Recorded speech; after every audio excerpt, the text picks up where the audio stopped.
অক্সিজেনের ব্লাডটা carbon dioxide release করে এবং অক্সিজেন গেইন করে।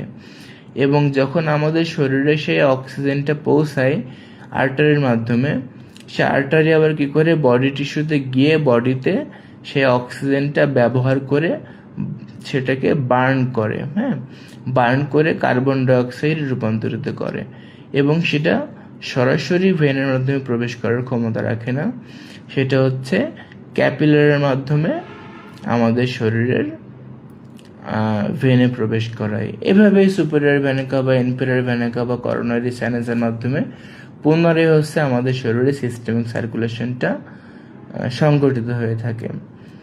তো আশা করি আমাদের এখানে আমি বোঝানোর জন্য যথেষ্ট চেষ্টা করেছি। আর যদি কারোর কোনো বোঝার কিছু থেকে থাকে তাহলে আমাকে প্রশ্ন করবেন। I will try my level best two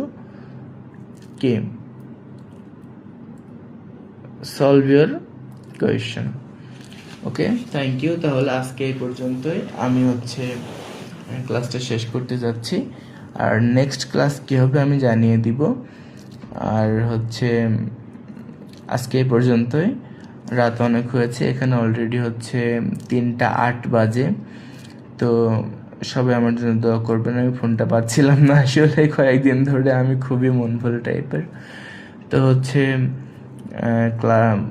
ফোনটা আমি গতকাল পেয়েছি আর কি। গতকাল পাওয়ার পর আমি কন্টেন্টটা রেডি করি। কন্টেন্ট রেডি করতে আমার কয়েক মিনিট টাইম লাগে, বাট চিন্তা ভাবনা করতে আমার মূল কন্টেন্ট আমার চিন্তা ভাবনার মধ্যে, যে আসলে কত সহজে আমি কন্টেন্ট রেডি করলে আমার স্টুডেন্টরা বা আমার ক্যান্ডিডেটরা সহজে এটা আয়ত্ত করতে পারবে।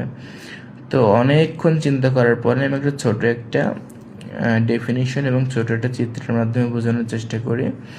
এবং এই চিত্র এবং এই যে আমি যতটুকু আঁকিয়েছি বা লিখেছি, এটা এতটাই আপনাদের কাছে সহজ মনে হবে, যখন কোয়েশ্চেন আসবে তখন দেখবেন যে আসলে খুব সহজ একটা ব্যাপার আপনারা পরীক্ষার খাতায় পেয়েছেন।